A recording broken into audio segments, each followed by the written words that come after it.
함께 하나님의 말씀을 묵상하고 날마다 나의 신앙일기를 쓰면서 신앙이 성장해가는 TV 데일리 큐티 나무향기입니다. 오늘은 9월 21일 수요일입니다. 오늘 함께 큐티할 성경 본문은 사도행전 4장 32절에서 37절입니다. 믿는 무리가 한 마음과 한 뜻이 되어 모든 물건을 서로 통용하고 자기 재물을 조금이라도 자기 것이라 하는 이가 하나도 없더라. 사도들이 큰 권능으로 주 예수의 부활을 증언하니 우리가 큰 은혜를 받아 그 중에 가난한 사람이 없으니 이는 밭과 집 있는 자는 팔아 그 판 것의 값을 가져다가 사도들의 발 앞에 두매 그들이 각 사람의 필요를 따라 나누어 줌이라.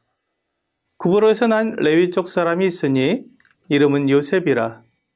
사도들이 일컬어 바나바라 번역하면 위로의 아들이라 하니 그가 밭이 있음에 팔아 그 값을 가지고 사도들의 발 앞에 두니라. 오늘 본문에는 초대교회의 여러 특징들이 나오고 있습니다. 32절에 한 마음과 한 뜻이 되는 것, 모든 물건을 통용한 것. 33절에서 사도들이 큰 권능으로 부활을 증언한 것, 우리가 큰 은혜를 받은 것. 34, 35절에서 재산이 있는 사람들이 재산을 팔아 가난한 사람들을 위해 나눠준 것 등입니다. 초대교회의 가장 기초가 되는 특징은 바로 모든 성도들이 한 마음과 한 뜻이 되었다는 것입니다. 사실 성도들이 한 마음과 한 뜻이 되면 그 수가 많고 적음에 상관없이 큰 일을 할 수 있습니다. 사탄은 언제나 사람들 안에서 분열을 조장합니다. 그래서 자기가 최고이고 자신만이 가장 중요한 사람이 되어야 한다는 교만과 이기심으로 무장하게 만듭니다. 이렇게 되면 사람들이 서로 고립되고 아무도 도와줄 수 없기 때문에 사탄이 손쉽게 사람들의 영혼을 유혹하고 파멸로 이끌게 됩니다. 그래서 성도들이 교회 안에서 사탄을 이기는 가장 근본적인 방법은 한 마음과 한 뜻이 되는 것입니다. 성도들이 한 마음과 한 뜻이 되었을 때 나타난 결과는 모든 물건을 통용한 것입니다. 가족은 물건을 공동으로 사용합니다. 내 것이 없이 모두 함께 사용하며 지냅니다. 가족이기 때문에 가능한 일이지요. 교회 안에서도 믿는 사람들을 형제 자매라고 부릅니다. 하나님의 자녀이기 때문에 비록 이 세상에서는 한 가족이 아닐지라도 하나님 안에서는 한 가족이기 때문에 형제 자매가 되는 것입니다. 주 예수님은 마태복음 12장에서 누구든지 하늘에 계신 내 아버지 뜻대로 하는 자가 내 형제요 자매요 어머니라고 말씀하셨습니다. 우리가 하나님 아버지의 뜻대로 행하고 있다면 주 예수님의 형제 자매입니다. 이것은 이 세상 그 어떤 신분보다도 더 영광스럽고 존귀한 신분입니다. 이렇게 주님과 형제 자매가 되는 방법이 바로 하늘 아버지의 뜻대로 하는 것입니다.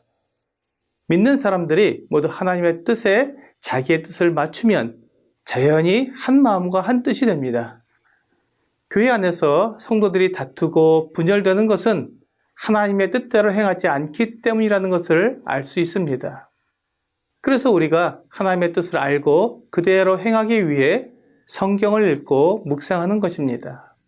하나님은 성경에 하나님의 뜻과 계획을 기록해 주셨습니다.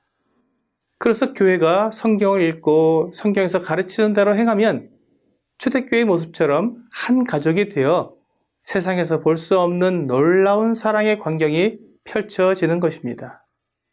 그리고 33절에서 사도들은 큰 능력으로 주 예수님의 부활을 증언했습니다. 주님의 부활은 부활절에만 기억하는 것이 아닙니다. 주님의 부활은 믿는 모든 사람의 소망이며 영원한 구원의 근거가 됩니다. 그래서 사도들은 주 예수님의 부활을 담대하게 증언했습니다. 사도들의 증언은 말로만 된 것이 아니라 큰 권능이 함께했습니다. 주 예수님께서 사도들에게 약속하신 대로 성령께서 그들에게 권능을 주셨습니다. 사도들이 전하는 부활이 사실이라는 것을 하나님께서 주신 권능으로 증명한 것입니다. 하나님의 말씀이 능력으로 전해질 때 성도들은 큰 은혜를 받습니다. 부활을 소망하고 영원한 생명을 얻으며 하나님과 화목해지는 모든 은혜가 바로 주님의 부활의 메시지 속에 들어있습니다. 우리가 부활한다면 이 세상의 삶보다 내세의 삶이 더 중요하며 보이는 것보다 보이지 않는 영원한 것이 더 소중하다는 것을 알게 됩니다. 그런데 그렇게 영원한 생명을 믿음으로 얻게 된 것이 너무나 큰 은혜가 됩니다.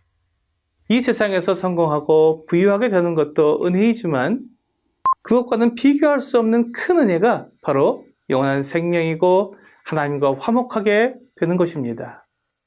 정말로 이 세상이 아닌 하나님 나라에서 영원한 생명을 누리는 것을 믿는다면 이 세상 물질보다 한 가족이 된 성도들이 더 소중하기에 그들에게 재산을 팔아 나눠줄 수 있는 것입니다.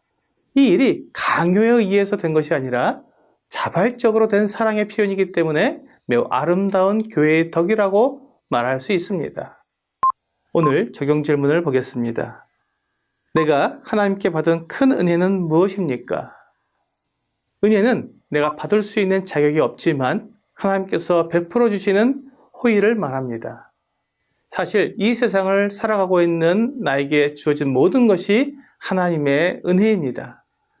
내 가족과 부모, 형제, 친지들 모두 하나님의 은혜입니다.